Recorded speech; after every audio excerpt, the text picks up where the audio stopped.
विनायक चतुर्थी की पौराणिक कथा। श्री गणेश चतुर्थी व्रत की पौराणिक कथा के अनुसार एक बार भगवान शिव तथा माता पार्वती नर्मदा नदी के किनारे बैठे थे। वहां माता पार्वती ने भगवान शिव से समय व्यतीत करने के लिए चौपड़ खेलने को कहा। शिव चौपड़ खेलने के लिए तैयार हो गए, परंतु इस खेल में हार जीत का फैसला कौन करेगा, यह प्रश्न उनके समक्ष उठा तो भगवान शिव ने कुछ तिनके एकत्रित कर उसका एक पुतला बनाकर उसकी प्राण प्रतिष्ठा कर दी और पुतले से कहा, बेटा, हम चौपड़ खेलना चाहता हूँ, परंतु हमारी हार जीत का फैसला करने वाला कोई नहीं है, इसलिए तुम बताना कि हम दोनों में से कौन हारा और कौन जीता।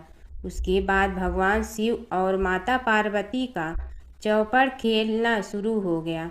यह खेल 3 बार खेला गया और संयोग से तीनों बार माता पार्वती ही जीत गईं। खेल समाप्त होने के बाद बालक से हार जीत का फैसला करने के लिए कहा गया तो उस बालक ने महादेव को विजयी बताया। यह सुनकर माता पार्वती क्रोधित हो गई और क्रोध में उन्होंने बालक को लंगड़ा होने, कीचड़ में पड़े रहने का श्राप दे दिया। बालक ने माता पार्वती से माफ़ी मांगी और कहा कि यह मुझसे अज्ञानतावश ऐसा हुआ है, मैंने किसी द्वेष भाव में ऐसा नहीं किया है। बालक द्वारा क्षमा मांगने पर माता ने कहा, यहाँ गणेश पूजन के लिए नाग कन्याएं आएंगी, उनके कहे अनुसार तुम गणेश व्रत करो, ऐसा करने से तुम मुझे प्राप्त करोगे। यह कहकर माता पार्वती शिव के साथ कैलाश पर्वत पर चली गईं। 1 वर्ष के बाद उस स्थान पर नाग कन्याएं आईं। तब नाग कन्याओं से श्री गणेश के व्रत की विधि मालूम करने पर उस बालक ने 21 दिन लगातार गणेश जी का व्रत किया। उसकी श्रद्धा से गणेश जी प्रसन्न हुए। उन्होंने बालक को मनोवांछित फल मांगने के लिए कहा। उस पर उस बालक ने कहा, हे विनायक, मुझ में इतनी शक्ति दीजिए कि मैं अपने पैरों से चलकर अपने माता पिता के साथ कैलाश पर्वत पर पहुंच सकूं और वे यह देख प्रसन्न हों। तब बालक को वरदान देकर श्री गणेश अंतर ध्यान हो गए। इसके बाद वह बालक कैलाश पर्वत पर पहुंच गया और कैलाश पर्वत पर पहुंचने की अपनी कथा उसने भगवान शिव को सुनाई। चौपड़ वाले दिन से माता पार्वती शिव जी से विमुख हो गई थी, अतः देवी के रुष्ट होने पर भगवान शिव ने भी बालक के बताए अनुसार 21 दिनों तक श्री गणेश का व्रत किया। इस व्रत के प्रभाव से माता पार्वती के मन से भगवान शिव के लिए जो नाराजगी थी वह समाप्त हो गई। तब यह व्रत विधि भगवान शंकर ने माता पार्वती को बताई। यह सुनकर माता पार्वती के मन में भी अपने पुत्र कार्तिकेय से मिलने की इच्छा जागृत हुई। तब माता पार्वती ने भी 21 दिन तक श्री गणेश का व्रत किया तथा दूर्वा फूल और लड्डुओं से गणेश जी का पूजन अर्चन किया। व्रत के 21वें दिन कार्तिकेय स्वयं माता पार्वती जी से आ मिले। उस दिन से श्री गणेश चतुर्थी का यह व्रत समस्त मनोकामनाओं की पूर्ति करने वाला व्रत माना जाता है। इस व्रत को करने से मनुष्य के सारे कष्ट दूर होकर मनुष्य को समस्त दुख सुख सुविधाएं प्राप्त होती हैं। पौराणिक कथा के अनुसार एक बार माता पार्वती ने अपने शरीर पर लगी हल्दी उतार कर एक बालक का पुतला बनाया और दिव्य शक्तियों से उसमें प्राण डाल दिए। माता पार्वती ने उस बालक का नाम विनायक रखा। इसके बाद माता पार्वती जब स्नान के लिए जाने लगी तो उन्होंने विनायक से कहा कि तुम द्वार पर बैठो और किसी को अंदर मत आने देना। भगवान गणेश ने माता की आज्ञा का पालन करते हुए किसी को अंदर नहीं जाने दिया। भगवान शिव को भी गणेश जी ने माँ पार्वती के कहने पर बाहर ही रोक दिया, जिससे भगवान शिव क्रोधित हो गए। भोलेनाथ को यह नहीं पता था कि गणेश जी कौन हैं और उन्होंने अपने त्रिशूल से उनका सिर धड़ से अलग कर दिया। यह देखकर माँ पार्वती रोने लगती हैं और बहुत क्रोधित हो जाती हैं। माँ पार्वती भगवान शिव को गणेश जी को फिर से जीवित करने को कहती हैं। भगवान शिव अपने गणों से कहते हैं कि जाओ और उत्तर दिशा में जो सबसे पहले सिर दिखे उसे लेकर आओ। जब शिव गण सिर लेने जाते हैं तो उन्हें उत्तर दिशा में सबसे पहले इंद्र का हाथी ऐरावत मिलता है और वो उसका सिर ले जाते हैं। इसके बाद भगवान शिव अपने पुत्र गणेश जी को हाथी का सिर लगाकर जीवित कर देते हैं। कूर्म पुराण के अनुसार गजासुर नामक एक राक्षस भोलेनाथ का बहुत बड़ा भक्त था और दिन रात उन्हें प्रसन्न करने के लिए आराधना में लीन रहना। गजासुर राक्षस से जुड़ी कथा। कूर्म पुराण के अनुसार गजासुर नामक एक राक्षस भोलेनाथ का बहुत बड़ा भक्त था और दिन रात उन्हें प्रसन्न करने के लिए आराधना में लीन रहता था। उसका जन्म गज और असुर के संयोग से हुआ था और मुख भी गज के समान था। उसकी भक्ति को देख भगवान शिव प्रसन्न हो गए और उसे वरदान मांगने को कहा। गजासुर राक्षस ने वरदान में प्रभु को उसके पेट में ही निवास करने को कहा। इस वरदान को पूरा करने के लिए शिव जी गजासुर के पेट में समा गए। जब भोलेनाथ को माँ पार्वती खोजने लगी तो वो कहीं नहीं मिले। उन्होंने विष्णु जी को भोलेनाथ का पता लगाने को कहा और भगवान विष्णु ने अपनी लीला दिखाई और भगवान विष्णु ब्रह्मा जी और नंदी गजासुर के महल में नाचने के लिए गए। नंदी का अद्भुत नृत्य देखकर गजासुर बहुत प्रसन्न हो गया और नंदी को वरदान मांगने को कहा। फिर नंदी महाराज ने अपनी चतुराई से भोलेनाथ को मांग लिया। गजासुर समझ गया कि उसके महल में स्वयं भगवान पधारे हैं और उसे अपना वचन निभाना पड़ा।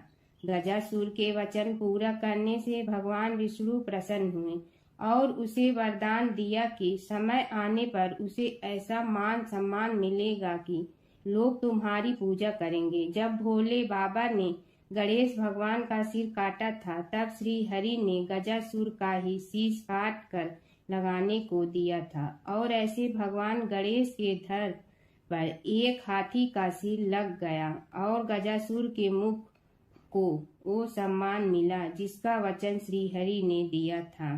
श्री कथा। एक समय की बात है कि विष्णु भगवान का विवाह लक्ष्मी जी के साथ निश्चित हो गया। विवाह की तैयारी होने लगी। सभी देवताओं को निमंत्रण भेजे गए परंतु गणेश जी को निमंत्रण नहीं दिया। कारण जो भी रहा हो, अब भगवान विष्णु की बारात जाने का समय आ गया। सभी देवता अपनी पत्नियों के साथ विवाह समारोह में आए। उन सब ने देखा कि गणेश जी कहीं दिखाई नहीं दे रहे हैं। तब वे आपस में चर्चा करने लगे कि क्या गणेश जी को कोई न्योता नहीं दिया है या स्वयं गणेश जी ही नहीं आए हैं। सभी को इस बात पर आश्चर्य होने लगा। तभी सब ने विचार किया कि विष्णु भगवान से ही इसका कारण पूछा जाए। विष्णु भगवान से पूछने पर उन्होंने कहा कि हमने गणेश जी के पिता भोलेनाथ महादेव को न्योता भेजा है। यदि गणेश जी अपने पिता के साथ आना चाहते हैं तो आ जाते।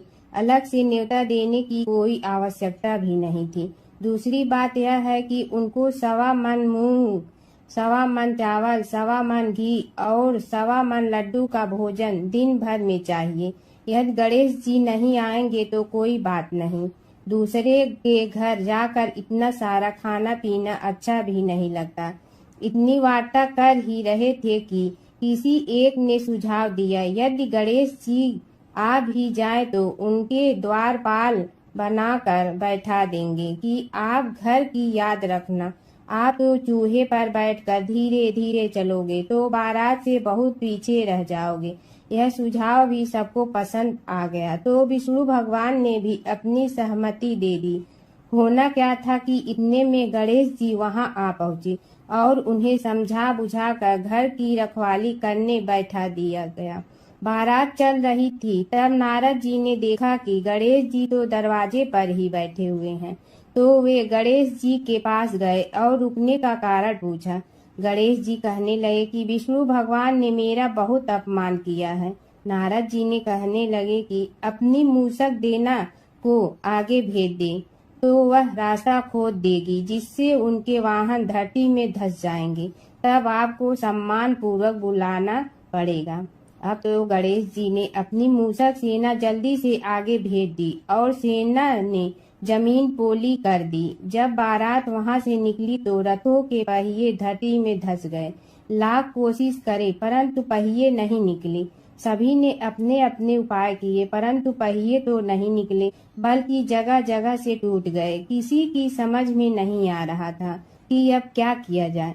तब तो नारद जी ने कहा, आप लोगों ने गणेश जी का अपमान करके अच्छा नहीं किया। यदि उन्हें मना कर लाया जाए तो आपका कार्य सिद्ध हो सकता है और यह संकट टल सकता है। शंकर भगवान ने अपने दूत नंदी को भेजा और वे गणेश जी को लेकर आए। गणेश जी का आदर सम्मान के साथ पूजन किया। तब कहीं रथ के पहिए निकले। अब रथ के पहिए निकल के परंतु टूट फूट गए तो उन्हें सुधारे गए। पास के खेत में खाती काम कर रहा था, उसे बुलाया गया। खाती अपना कार्य करने के पहले श्री गणेशाय नमः कहकर गणेश जी की वंदना मन ही मन करने लगा। देखते ही देखते खाती ने सभी पहियों को ठीक कर दिया। तब खाती कहने लगा कि हे देवताओं, आपने सर्वप्रथम गणेश जी को नहीं मनाया होगा और न ही उनकी पूजन की होगी, इसीलिए तो आपके साथ यह संकट आया है।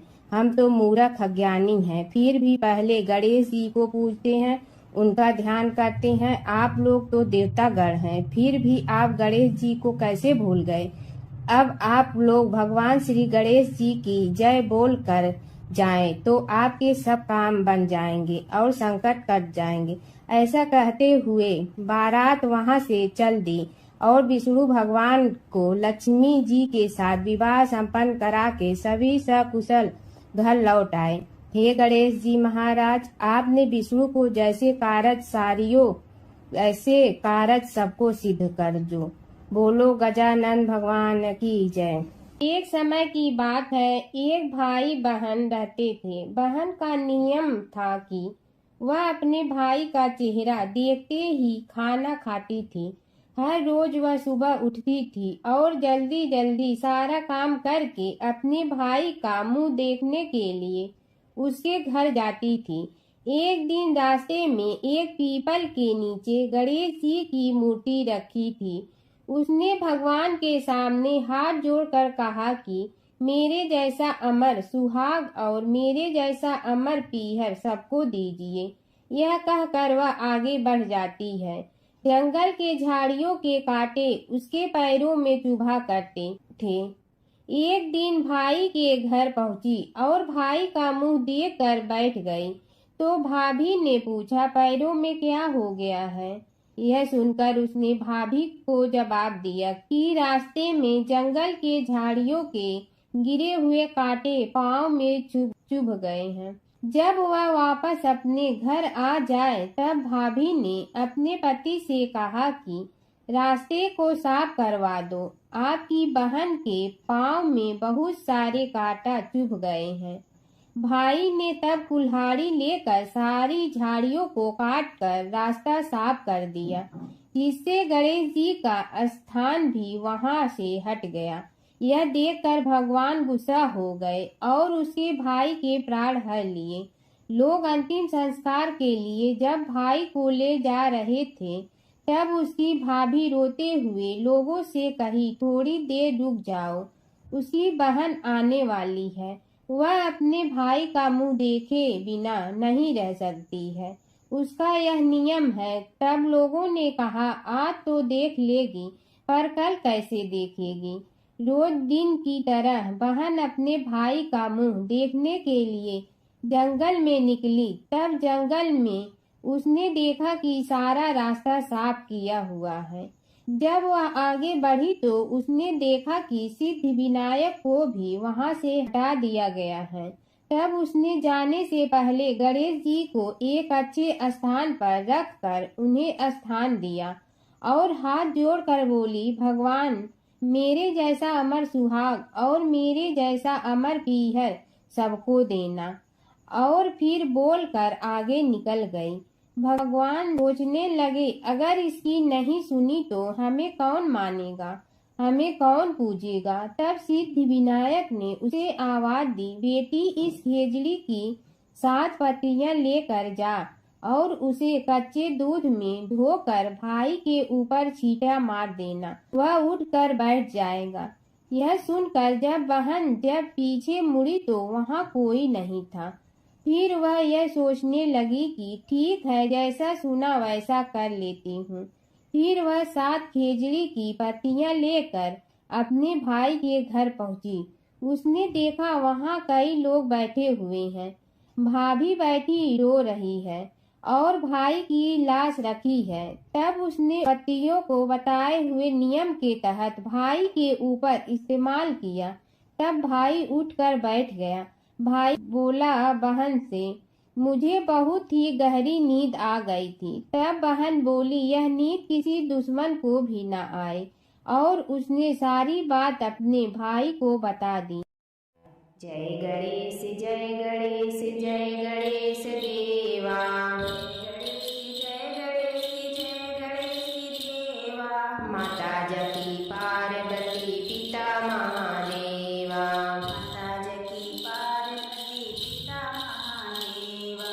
एक दंत दयावंत चार भुजाधारी, एक दंत दयावंत चार भुजाधारी। मस्तक सिंदूर सोहे मूस की सवारी, मस्तक सिंदूर सोहे मूस की सवारी। जय गणेश जय गणेश जय गणेश देवा, जय गणेश जय गणेश जय गणेश देवा।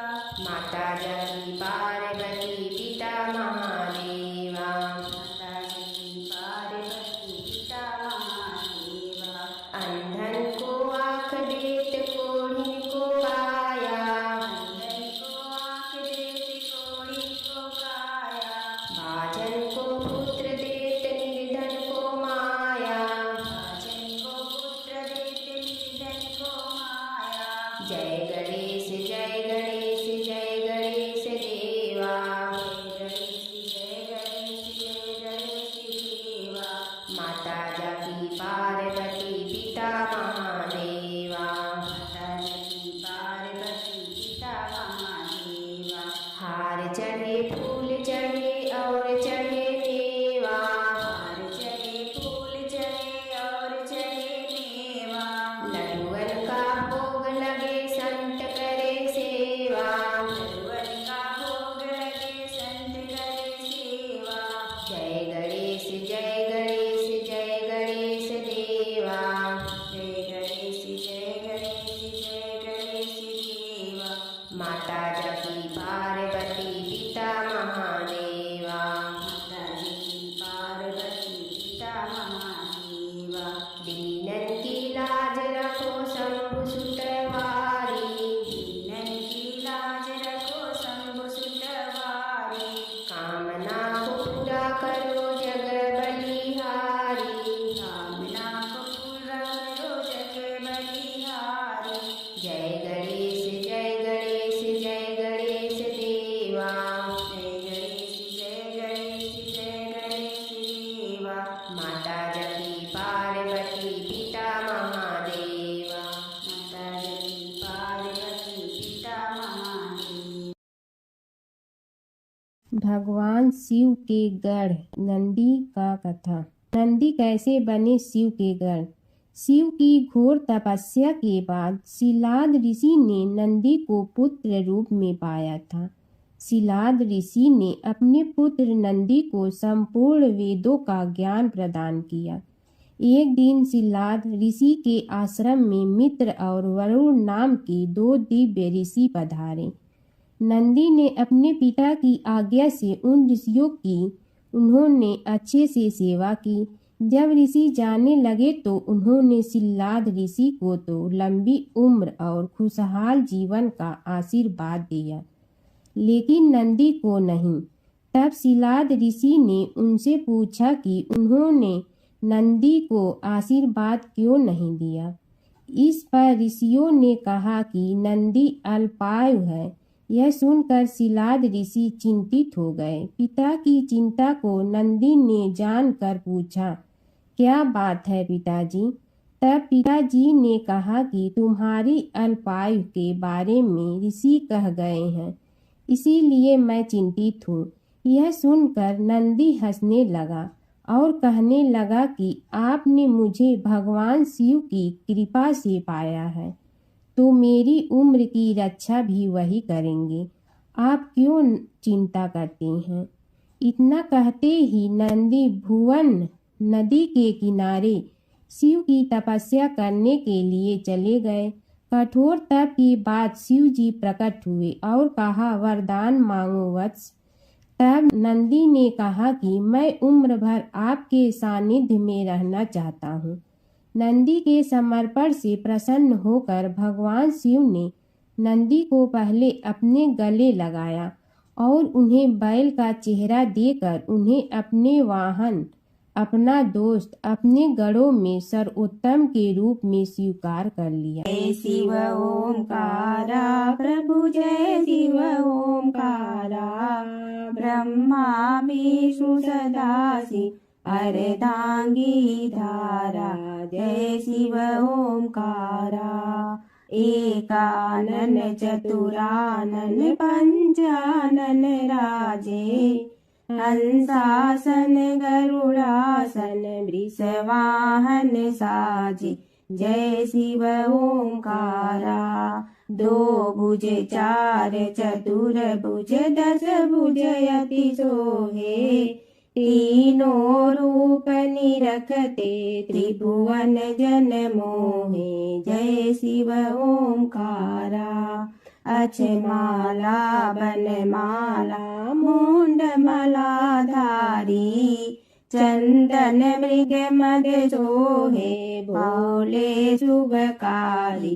जय शिव ओंकारा, श्वेतांबर पीतांबर बागंबर अंगे, ब्रह्मादिक सनकादिक प्रेतादिक संगे। जय शिव ओंकारा, कर के मध्य कमंडलु और त्रिशूलधारी, सुखकारी दुखहारी जग पालनकारी। जय शिव ओंकारा, ब्रह्मा विष्णु सदाशिव जानत अविवेका, रणवाचर में शोभित ए तीनों एका। जय शिव ओंकारा, त्रिगुण स्वामी जी की आरती जो कोई नर गावे, कहत शिवानंद स्वामी